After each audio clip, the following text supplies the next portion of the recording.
السلام علیکم ورحمۃ اللہ وبرکاتہ ناظرین و حضرات، میں آپ کے ساتھ آپ کا میزبان عبدالواجد اور آپ دیکھ رہے ہیں تسنیم ٹی وی۔ ناظرین، آج کی ہماری خاص پیشکش اسلام کیا کہتا ہے میں آپ کا استقبال کرتا ہوں۔ تمام دنیا متفق ہے کہ عرب جاہل قوم تھی، خواتین کو بنیادی انسانی حقوق دینے کی بھی روادار نہ تھی، اور تو اور حق زندگی چھین لیا کرتی تھی۔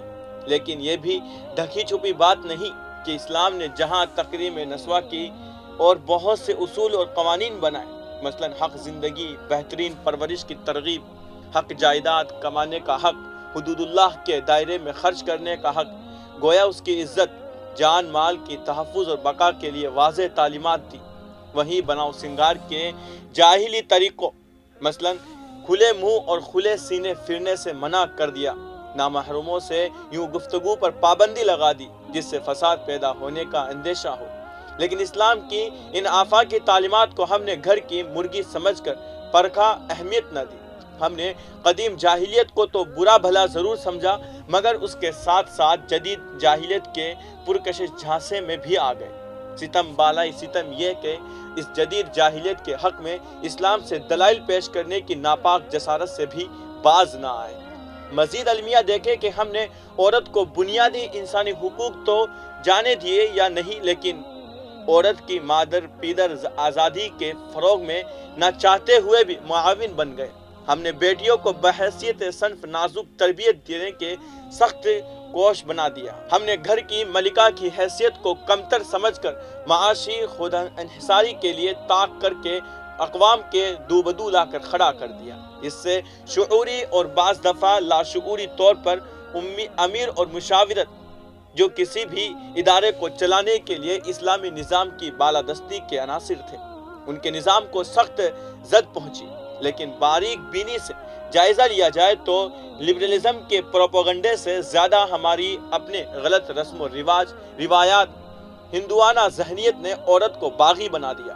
عورت گھریلو سیاست سے تنگ آ کر غلط نظریات کا آلہ کار بن گئی۔ اگر غیر جانبداری سے عورت کی عائلی زندگی کا جائزہ لیا جائے تو عورت کو بہت حال ہی وہ ماحول میسر ہے جو اسلامی معاشرت کا صحیح عکاس ہو۔ عموماً بیاہنے کے ساتھ ہی عورت کی زندگی کا ایک سخت باب شروع ہو جاتا ہے، یعنی شادی ہونے کے بعد ہی عورت کی زندگی کا ایک سخت باب شروع ہو جاتا ہے۔ دیگر بہت سے عوامل کے ساتھ ساتھ جس زدہ اور گھٹن زدہ نیز کشاکش پر مبنی اس ماحول سے نجات حاصل کرنے کے لیے بھی عورت کئی باطلی نظریات سے متاثر ہوئی، لیکن اسلامی معاشرت کے سوا کوئی بھی حل عورت کو درپیش ان مسائل کا درپا حل ثابت نہیں ہو سکا۔ لہٰذا ضرورت ہے کہ وہ شعور پیدا کرنے کی جو قدیم اور جدید ہر دو جاہلیت کے ہتھ کنڈوں کو سمجھ سکے۔ بھولے نہیں کہ بیٹی کو زندہ درگور کر دینا جاہلیت ہے، خواہ زمین میں گڈھا کھود کر کی جائے یا شکم مادری میں ہی زندگی کا حق چھین لیا جائے۔ بے حجابی جاہلیت ہی ہے، خواہ قدیم ہو یا جدید۔ بیویوں کے ساتھ غلط برتاؤ اور نظریہ ضرورت کے تحت ان کے نازک جذبات سے محض دل لگی کرنا کل بھی ناقابل قبول تھا اور آج بھی ناقابل قبول ہے۔ بیوی کے حقوق کھانا اور بے وقعت سمجھنا جاہلیت ہی ہے۔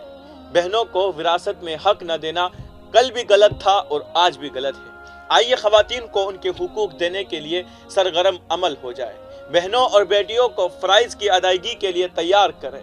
ایثار، قربانی، اخوت، روداری، صبر و تحمل جیسی اعلیٰ اسلامی اقدار ان کی شخصیت میں سمو دیں۔ بیٹیوں کی تربیت یوں کرے کہ وہ بیک وقت ماں، بہن، بیوی کے لیے بہترین بیٹا، بھائی اور شوہر ثابت ہو۔ خدا را اقوام عالم کے سامنے عائلی زندگی کی مثالی نمونے پیش کیجیے، اسلام کا صحیح چہرہ دکھائیے، تاکہ عورت ببانگ دہل اپنی قابل تکریم نسوانی حیثیت کا اقرار کر سکے، ہر باطل نظریے حقوق نسواں کے دعوے داروں کو منہ توڑ جواب دے سکے۔ ہمیں مصنوعی حقوق نہیں چاہیے، ہم اپنی حیثیت سے مطمئن اور خوش ہیں۔ یقیناً یہ سب تبھی ممکن ہے جب ہم اپنی بیٹیوں کے سامنے عائشہ صدیقہ رضی اللہ تعالیٰ عنہا کی ذہانت کو رول ماڈل کی طرح پیش کر کے انہیں اس تعلیم کے حصول کے لیے تیار کریں گے۔ ہاں، ہم خدیجہ رضی اللہ تعالیٰ عنہا کی مثال دیتے ہوئے حق کمائی اور خرچ کے ضوابط بھی سکھائیں گے۔ صفیہ رضی اللہ تعالیٰ عنہما سے شجاعت اور فراست بھی پیدا کریں گے۔ سمیہ رضی اللہ تعالیٰ عنہا کی پیج سمیہ رضی اللہ تعالیٰ عنہ کی طرح استقامت سے باطل نظریات کا مقابلہ کرنے کے لیے بھی تیار کریں گے، یہاں تک کہ اس راستے میں جان ہی کیوں نہ چلی جائے۔ خدیجہ و اسماء رضی اللہ تعالیٰ عنہ کی طرح تربیت اولاد کی فکر کریں گے۔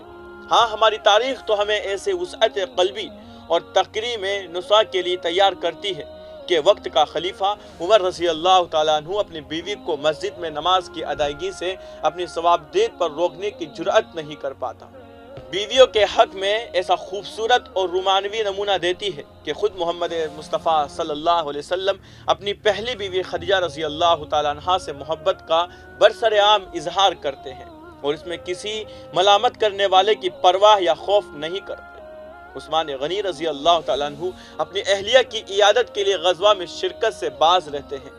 خود حضرت صلی اللہ علیہ وسلم صلح حدیبیہ کے موقع پر بلا جھجک اور بلا دھڑک ام المؤمنین سلمہ رضی اللہ عنہا کے مشورے پر عمل کرتے ہیں۔ یقیناً اسلام کے اس دلکش پہلو کو اقوام عالم کے سامنے پیش کرنا بحیثیت امت وسط ہم پر قرض ہے، جس کی ادائیگی کے بغیر دنیا اور آخرت کی فلاح مشکوک ہے۔